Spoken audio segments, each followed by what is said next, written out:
પદાર્થે પરવારી આ ઘર છે ને એ કે પરવારી જ છે. આ તો ગોમડાના જે ઠીક છે કે બજારમાં કે પરવારી એટલે શું?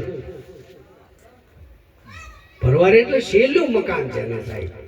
આપણે આ મકાન સહેલું જ છે ને તેને અહીંથી ગાડી લેતા લેતા અમે ઠેડીઓ આયા પરવારી.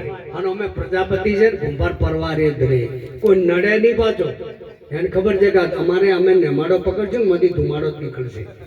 એ લોકો નડે નહીં, પ્રજાપતિ નડે જ નહીં કોઈ દિવસ. આ એનું પહેલથી જ છે માત્ર સાહેબ, પહેલા જ યુક્તિ મારી પરવારી જ હોય, એના મુકામે પરવારી હોય છે, કોઈને નડે નહીં સાહેબ. અને એમાં તો એટલું અમારા એક વાવના કવિએ લખ્યું કે પવિત્ર કુળ પ્રજાપતિનું હોજા ઉજળે વંશ, આશરા ધર્મ છે કુંભારનો છે હરિના અંશ. એના અહીંયા જાઓ ને એટલે એના આશરો મળી જાય. આ તો ઠીક છે, હવે ધર્મશાળાઓ ને બધું મંદિર બધું બન્યું છે પેલા જ કે હતું જ નહીં. પૂછી લે ભાઈ પ્રજાપતિનું ઘર છે અને એને એને એને વિશ્રામ આપવો જ પડે. અને એને જે પોતાના ઘરમાં જે હોય એવો વખત આવે, અનાજ હોય એક ટંકનું આપે કરી ઉપવાસ, રાજી કરો મન રંકનું સાહેબ. અને એમાં ભક્ત પ્રહલાદને શબ્દ અટકાણો, કાને પીડ્યો. એને કીધું કે આ કાંઈક બીજું નામ લેવાય છે. પારખું હોય ને એ પારખી જાય, ખબર પડી જાય સાહેબ. હા, પારખું હોય ને ખબર પડી જાય કે આ કાંઈક નોખું છે અહીંયા.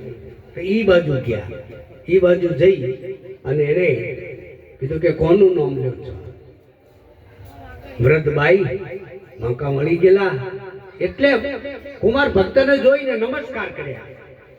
એમને કીધું બધારો, કે કોનું નામ લ્યો છો? કે આવો બધારો. લઈ ગયા વાડામાં. વાડો હાડ હાડ હાડ હાડ હાડ હાડ હાડ હાડ હળગતો હતો સાહેબો. એને કીધું કોનું નામ લેતા? કે નારાયણનું. કે નારાયણ કોણ? કે રામ. કે રામ કોણ? કે નકળંગી બાદશાહ ઉદયાચલના ઓરડે જે ઉગે ઈ. તો કે ઈ કોણ? કે મહારાજ સચરાચરને જે હિલવવા વાળો છે ને, આજ એનું નામ અમે લઈએ છીએ. હે કે સચરાચરને હિલવવા વાળો છે, જેને ખવડાવવા વાળો, જેને પીવડાવવા વાળો, જેને હુવાડવા વાળો છે, એનું નામ લઈએ છીએ. કે તમારા પિતાનું? સરિયાબાઈ કે તો દિવસે હું એ લઉં છું, પણ અત્યારે કામ આવે એવું નથી રમવું. કે કેમ? કે આવો જો કે આ મનાડી છે પૂરી મોરે ઓટા મારે છે કે મ્યાવ. ત્યાં તો અવાજ આવ્યો, મ્યાવ મ્યાવ મ્યાવ અવાજ આવ્યો લાડીના બચ્ચા. હવે અમારે નિમાડો ખડકતા માટલા ગોઠવતા ગોઠવતા અમારા ધ્યાન બહાર નીકળી ગયું અને મોટો એક એવો ગોળો હતો અને ગોળામાં મનાડી વ્યાયેલી હતી અને એને ભૂલથી અમે છે ને નિમાડામાં એ માટલાને અમે ગોઠવી દીધું છે. અને ખેલાટ બાર અમે અગ્નિને ચાપી દીધી છે. તો કે તમને વિશ્વાસ છે? કે મને વિશ્વાસ છે, જરૂરથી બચ્ચા અમારે ઉગરશે સાહેબ. પ્રભુનો ભરોસો હોય ને સાહેબ, એને પછી ઉગરવું પડે અને એને ઉગારવું પડે. એને કીધું કે વિશ્વાસ છે? કે વિશ્વાસ છે. કે નિમાડો ક્યારે ખુલે? કે નિમાડો કાલે ખુલે. કે મને આયા વગર છે ને નિમાડો ખોલતા જ નહીં. કે ટૂંકમાં વાત કરું, હવારમાં ભક્ત પ્રહલાદ આવે અને પ્રહલાદજી આવી અને જોવે તો એક પછી એક માટલા ખસેડતા ખસેડતા ખસેડતા ખસેડતા બરોબર 4 માટલા છે ને એ સાહેબ હાવ કાચા રહી ગયા છે અને બાકીના પાકા થઈ ગયા સાહેબ. અને અહીંયા મનાડીના બચ્ચાએ ડોટ મારી અને અહીંયા ભક્ત પ્રહલાદે મનની માલી પાસે ને ગોઠ મારી દીધી. આ હાચો મારો બાપ ગોઠો થાય. અને એમાં તો પછી તો ઘણું એને બધું ખૂબ જ એને પછી તો બહુ કસોટી પડી સાહેબ. ભગતને કસોટી પડે ને એવા બીજા કોઈને ન પડે, બહુ પડે સાહેબ. પહાડની ઉપરથી પડતો કર્યો, ફૂલ થઈ ગયા, લો ધંભ તકાયો બરોબર. ઈમાય જુઓ ને તો કે પદ પર આમાં નારાયણ છે કે ઈમાય હોય? કે ઈમાય મારો નારાયણ હોય ને બધ ભરી કે બરબત અને ભરી જા કાળાડા જોમ કરતા 2 કટકા થયા ધામલાના અનમાંથી સી નીકળ્યા. ઓ ઓ તો ઉપાડ્યો સાહેબ.